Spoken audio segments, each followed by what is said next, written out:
ኢትዮጵያ የኔ ብላ ከምትኮራባቸው ዓለም አቀፍ ተቋማቶች መካከል የኢትዮጵያ አየር መንገድ ቀዳሚው ነው። ታዲያ ይህ የሀገራችንን ስምና ባንዲራን ተሸክሞ ሰማዩን እየቀዘፈ ያኮራን ያለ አየር መንገዳችን ተጽዕኖ ከሀገራችን አልፎ መላው አፍሪካን ማጥላት ከጀመረ ሰንበት በተን ብሏል። ጥቂት የማይባሉ የአፍሪካ አየር መንገዶችን ድርሻ ከመግዛት እስከ አዲስ አየር መንገድ እስከ ማቋቋምም የደረሰ ነው። በዚህም እንፎካከረዋለን የሚሉ ከነበሩ የአፍሪካ አየር መንገዶችም እጅጉን ርቆ ሄዷል። ታዲያ የየትኞቹን የአየር መንገዶች ድርሻ ገዛ? ምን ያህል ድርሻ አስገዛ? በስንት ገዛ? በገዛቸው ግዢዎችስ ምን ጥቅሞችን ያገኛል የሚለውን እናስቃኛችኋለን። እስከ ቪዲዮ መጨረሻ ከቆዩ ደግሞ ስለ አየር መንገዳችን የማታውቋቸውን አስገራሚ መረጃዎችን እናጋራችኋለን። አብራችሁን ቆዩ። የኢትዮጵያ አየር መንገድ በአፍሪካ ለረጅም ዓመታት የአቪዬሽን ቢዝነሱን እየመራ የዘለቀ ምንም እንኳን ሙሉ በሙሉ በኢትዮጵያ መንግስት ባለቤትነት የሚተዳደር ቢሆንም የራሱ የሆነ ከሀገሪቱ ፖለቲካ የተነጠለ የአሰራር ስርዓት የተዘረጋለት በመሆኑ የሀገሪቷ የፖለቲካ መለወጥ ሳይረብሸው በስኬታማነቱ መዝለቅ የቻለ ተቋም ለመሆንም ችሏል። አየር መንገዱ በስሩ $5.25 ቢሊዮን የሚወጡ 155 አውሮፕላኖች ባለቤትም ሲሆን የአውሮፕላኖቹ አማካኝ እድሜም ከ7 ዓመት በታች መሆኑም ዓለም ላይ በአዳዲስ ቴክኖሎጂ በተገጠመላቸውና ብዙ አገልግሎት ባልሰጡ አውሮፕላኖች አገልግሎት ከሚሰጡ ግዙፍ የአየር መንገዶች እንደሚመደብ ብዙዎች ዘግበውለታል። የአውሮፕላኖቹ አማካኝ እድሜ ትንሽ መሆን ከደንበኞች ምቾት በተጨማሪም የነዳጅ ፍጆታቸውን ዝቅተኛ ስለሚያደርገውና ብዙ የጥገና ወጪም ስለሌለባቸው አየር መንገዱን ትርፋማ እንዲሆን ከፍተኛ ሚናም ተጫውተዋል። ታዲያ አጠቃላይ የአፍሪካ ሀገሮች ካሏቸው አውሮፕላኖች 32%ቱ የኢትዮጵያ አየር መንገድ ንብረት ናቸው። ይህ ማለት ከ3 የአፍሪካ አውሮፕላኖች ውስጥ አንዱ የኢትዮጵያ ነው ማለት ነው። ታዲያ እነዚህ አውሮፕላኖችን ተጠቅሞ ከ140 በላይ መዳረሻዎች ላይ በረራን በማድረግ በ2024 ከ7 ቢሊዮን ዶላር በላይ በመሰብሰብ $800 ሚሊዮን የተጣራ ትርፍን ማግኘትም ችሏል። ታዲያ ለዚህ ስኬቱ ከ18000 በላይ ሰራተኞች በስሩም ቀጥሮ እያሰራም ሲገኝ ተጨማሪና አስገራሚዎቹ መረጃዎች ለቪዲዮ መጨረሻ እያቆየናቸውና ከቅርብ ጊዜ ወዲህ በከፍተኛ ሁኔታ በሌሎች የአፍሪካ አየር መንገዶች ላይ እያደረገ ስላለው ኢንቨስትመንት እናምራ። የኢትዮጵያ አየር መንገድ ስኬት ከሀገራቸው አየር መንገዶች ባለህበት እርገጥ ጉዞ ተቃራኒ የሆነባቸው መንግስታት አየር መንገዳችንን ከፍለናችሁ አስተዳድሩልን ጀምሮ ድርሻ ግዙን፣ ባለቤት ሆናችሁ አስተዳድሩት ድረስ ጥያቄዎች ማምጣት ከጀመሩ ሰነባብቷል። ከዚህም አልፈው የአየር መንገዱን ሰራተኞች በከፍተኛ ደሞዝ እየከፈሉ ሲወስዱም ተስተውሏል። ለዚህ ማሳኛ የኢትዮጵያ አየር መንገድ ዋና ስራ አስኪያጅ የነበሩት አቶ ግርማ ዋቄ ከስራ አስኪያጅነታቸው ሲለቁ የሩዋንዳ አየር መንገድ ተሽቀዳድሞ ወስዷቸው የቦርድ ኦፍ ዳይሬክተር መሪ እንዳደረጋቸውም የሚታወስ ነው። የኢትዮጵያ አየር መንገድ ከኢትዮጵያ ውጪ መስፋቱን የጀመረው በ2010 ወደ ቶጎ በማቅናት ኤስካይ የተባለውን የቶጎ አየር መንገድ 40% ድርሻን በመግዛትም ነበር። ኤስካይ በዋናነት በምዕራብ አፍሪካ ያሉ ባንኮች ባለቤትነት የተመሰረተም ሲሆን የቶጎ መንግስት 14.3% ብቻ ድርሻም ሲኖረው ከያንዳንዳቸው ባንኮችና ከቶጎ መንግስት በላይ 40% ድርሻን የያዘው የኢትዮጵያ አየር መንገድ የዚህን አየር መንገድ ከፍተኛ ድርሻ ባለቤትም ሲሆን አየር መንገዱን የማስተዳደር ስራውንም ይዞ ይገኛል። የኢትዮጵያ አየር መንገድ ይህንን አየር መንገድ ማስተዳደር ከጀመረ በኋላ በምዕራብ አፍሪካ የሚገኙ ደንበኞቹን በዚህ አየር መንገድ በመሰብሰብ እንዲያቀበለው በመደረግ በዋናው የኢትዮጵያ አየር መንገድ ወደ ዓለም አቀፍ መዳረሻዎችን በማድረስ የምዕራብ አፍሪካው መጋቢው ሊያደርጎም ሲችል በዚህም ሁለቱ አየር መንገዶች ተጠቃሚ ለመሆንም ችሏል። የኢትዮጵያ አየር መንገድ ይህንን ድርሻ ለመግዛት ምን ያህል እንዳወጣ የተረጋገጠ መረጃ ባይኖርም የቶጎ መንግስት 14.3 ድርሻን ሲገዛ ግን $9.96 ሚሊዮን ወጪ አድርጎም ነበር። ከዚህ በመነሳት የኢትዮጵያ አየር መንገድ ድርሻው ምን ያህል እንደሚያወጣም ማስላት ይቻላል። ከዚህ በመቀጠል እንደ አውሮፓውያኑ አቆጣጠር በ2013 ፊቱን ወደ ማላዊ በማዞርም $55 ሚሊዮን ኢንቨስት አድርጎ 49% የማላዊ የአየር መንገድ ድርሻን ሲገዛው ቀሪው 51 በመቶ ድርሻ በማላዊ መንግስትና በግል ባለሀብቶችም ተይዟል። በዚህ አየር መንገድ ላይም ከፍተኛ ድርሻ ያለው ተቋም የኢትዮጵያ አየር መንገድ ሊሆንም በቅቷል።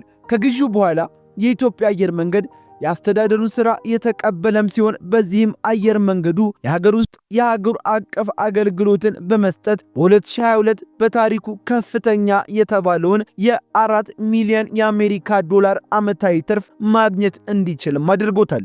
ይህንን አየር መንገድ በዋና ሥራ አስኪያጅነት እየመራ ለዚህ ስኬት ያበቆም ላከ ታደሰ የተባለ ኢትዮጵያዊ ነው። ከዛም ወደ ሞዛምቢክ በማቅናት በ2018 በሞዛምቢክ መንግስት እንደ መስፈርት የተቀመጠውን የውጭ ድርጅት በአቪዬሽን ኢንዱስትሪ መሰማራት ከፈለገ ከሀገር ውስጥ ባለሀብት ጋር መጣመር አለበት የሚለውን ለማሟላት ያህል ብቻ 1% ድርሻ ለሀገሩ ባለሀብት በመስጠት 99 በመቶ ድርሻውን የኢትዮጵያ አየር መንገድ በመያዝ ኢትዮጵያን ሞዛምቢክ ኤርላይን ብሎ በመሰየም አዲስ አየር መንገድን አቋቁሙ። ወደ ሞዛምቢክ ገበያም የገባ ሲሆን ይህም ሞዛምቢክ ለደቡብ አፍሪካና ለምስራቅ አፍሪካ ዞን ካላት አመቺ አቀማመጥ አንጻር አካባቢውን ገበያ ለመቆጣጠር ስትራቴጂክ ነው የተባለ አካሄድም ነበር። ስራ በጀመረ በጥቂት ጊዜ ውስጥም ከዋናው የሞዛምቢክ አየር መንገድና በአካባቢው ትልቅ ተጽዕኖ ካለው ፋስት ጀት ጋር በመወዳደር ሶስተኛው በብዛት የሀገር ውስጥ ትራንስፖርት እየሰጠ ያለ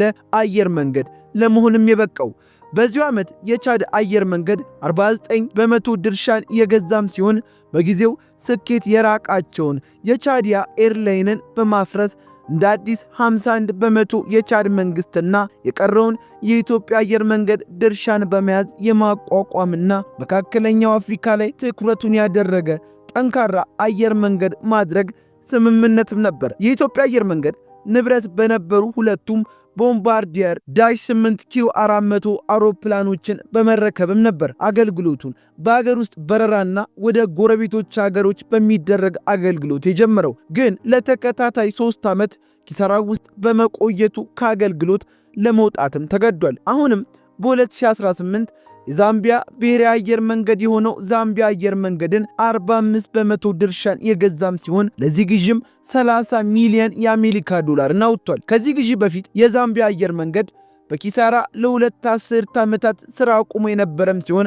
አየር መንገዱን በሀገር ውስጥ በረሮች ሥራ በማስጀመር ሂደት ወደ ዓለም አቀፍ መዳረሾች ለማስፋት በማለም ቶማስ ገብረ ዮሐንስ የተባለው ኢትዮጵያዊ ሥራ አስኪያጅ በመሾምም ወደ ሥራ ገብቷል። ወደ ሥራ ከመግባቱ በፊት 25 የበረራ አስተናጋጆችን ወደ ኢትዮጵያ በማምጣት አሰልጥኖ ሥራ ያስጀመረም ሲሆን በአሁኑ ሰዓት ብሩክ እንደሻው በተባሉ አዲስ ሥራ አስኪያጅ እየተመራም ይገኛል። በቀጣይ ዓመት ማለትም በ2019 ከኢኳቶሪያል ጊኒ መንግስት ጋር የኢኳቶሪያል ጊኒ አየር መንገድን የማስተዳደር ስምምነት የፈረመም ሲሆን አየር መንገዱ ላይ ድርሻ ለመግዛትም ጥያቄ አቅርቦ በኢኳቶሪያል ጊኒ መንግስት በኩል ተቀባይነት ቢያገኝም እስካሁን ግዢው በእንጥልጥል ላይ ይገኛል። ከጥቂት ወራት በፊት ደግሞ ከኮንጎ መንግስት ጋር በጋራ በመሆን የኢትዮጵያ አየር መንገድ 49 በመቶ ድርሻን ይዞ ቀሪውን የሀገሪቱን መንግስት በመያዝ ብሔራዊ አየር መንገድ ለማቋቋምም ከስምምነት ላይ ተደርሷል። አህጉራችንን በህዝብ ብዛት የምትመራው ናይጄሪያም ከኢትዮጵያ አየር መንገድ ጋር የመስራት ፍላጎቱ ኑሯት የሀገሪቱን አየር መንገድ 49 በመቶ ድርሻን ለመግዛት የኢትዮጵያ አየር መንገድ ጨረታን አሸንፎ የነበረ ቢሆንም በሀገሪቱ በአቪዬሽን ዘርፍ የተሰማሩ ባለሀብቶች የስምምነት የሀገር ውስጥ ባለሀብቶችን ከገበያ የሚያወጣና የሀገሪቱ አቪዬሽን ኢንዱስትሪ በኢትዮጵያ አየር መንገድ ቁጥጥር ስር እንዲወድቅ የሚያደርግ ነው ብለው መንግስት ላይ ከፍተኛ ጫና በማድረጋቸው ስምምነቱ መጠናቀቅ ሳይችል ቀርቷል። በቅርቡም የአየር መንገዱ ሥራ አስፈጻሚ አቶ መስፍን ጣሰው ለሪፖርተር በሰጡት ቃለ መጠይቅ ካሁን በኋላ ይህ ስምምነት ብዙ ተስፋ ያለው እንደማይመስላቸውም መግለጻቸው ይታወሳል። ከነዚህ ሀገራት በተጨማሪ ከኮት ዲቫር፣ ጅቡቲና ጉኒያ መንግስት ጋር የአየር መንገዶቹን ድርሻ ለመግዛት እየተነጋገረም ይገኛል። ምናልባት የኢትዮጵያ አየር መንገድ ግዙፍነትና አፍሪካ ላይ ያለው ተጽዕኖ ይህንን ያህል ነው ለካ ብለው ከተገረሙ አይቸኩሉ። ሌሎች ተጨማሪ መረጃዎችን እናካፍላችኋለን። የኢትዮጵያ አየር መንገድ በአፍሪካ ትልቁና ዘመናዊ የአየር መንገድ ባለሙያዎች ማሰልጠኛ ባለቤትም ሲሆን በዓመት ከ4000 በላይ ተማሪዎችን በመቀበል እያስተማረም ይገኛል። በውስጡም እጅግ ዘመናዊ የሆኑ ሲሙሌተሮች፣ ላብራቶሪዎች፣ የአውሮፕላን ጥገና ማሰልጠኛዎችን የያዘም ሲሆን ከመላው ዓለም ተማሪዎችን ተቀብሎም እያሰለጠነ ይገኛል። ከዚህ በተጨማሪ በአፍሪካ ትልቁ የሆነውን አውሮፕላን ጥገና ክፍል ሲኖረው የራሱና የሌሎች አየር መንገድ አውሮፕላኖችን ራሱ ባስተማራቸው ኢንጂነሮች የመጠገንን አገልግሎትም ይሰጣል። በዚህም ከአሜሪካና አውሮፓ አየር መንገድ ጥገና ደህንነት ተቆጣጣሪ ድርጅት እውቅናና ሰርተፊኬትን ለማግኘትም በቅቷል። ከአቪዬሽኑ ንግድ እጁን በማዞርም ወደ ሆቴል በመግባት ስካይላይት ሆቴልን ገንብቶ የሚያስተዳድር ሲሆን በጠቅላይ ሚኒስትር አብይ አህመድ ሐሳብ አመንጭነት ተገንብተው ወደ ሥራ የገቡትን ገበታ ለሀገር ሪዞርቶችንም የማስተዳደር ኃላፊነት ተሰጥቶታል። በኮሮና ጊዜም ብዙ አየር መንገዶች ከገበያ በሚወጡበት ሰዓት የካርጎ አገልግሎቱን በማጠናከር ወደ አፍሪካ ለሚደረጉ የካርጎ አገልግሎቶችን ቁጥር 1 ተመራጭ በመሆን ከፍተኛ ትርፍ ማትረፍ የቻለም ሲሆን ከፍተኛ ጥንቃቄ የሚፈልገውን መድኃኒቶች የማጓጓዝ ስራን በብቃት በመወጣት ወደ ብዙ ሀገራት የኮሮና ክትባቶችን አጓጉዟል። በመጨረሻም በጨረስነው የ2024 $55 ሚሊዮን ወጪ በማድረግ 150 ሺህ ቶን በዓመት ማስተናገድ የሚችል ዓለም አቀፍ ደረጃውን የጠበቀና የወቅቱን ቴክኖሎጂ ያሟላ የኢኮሜርስ ፋሲሊቲን አስገንብቶም ስራ አስጀምሯል። የኢትዮጵያ አየር መንገድ የሀገራችን ኩራት በመሆን ስማችንን በመላው ዓለም በግራማ እንዲጠራ ያስቻለም ሲሆን የስኬቱ እንዲቀጥል እየተመኘን የዛሬውን ቪዲዮም አበቃን። ቪዲዮን ከወደዱት ላይክ ማድረጉን አይርሱ እያልን ተመሳሳይ ቪዲዮዎችም እንዲደርሷችሁ ሰብስክራይብ አድርገው አስተያየት ካሉትም የኮሜንት መስጫው ላይ ያስቀምጡልን አልን። በሌላ ቪዲዮ እስከምንገናኝ መልካሙን ተመኘን።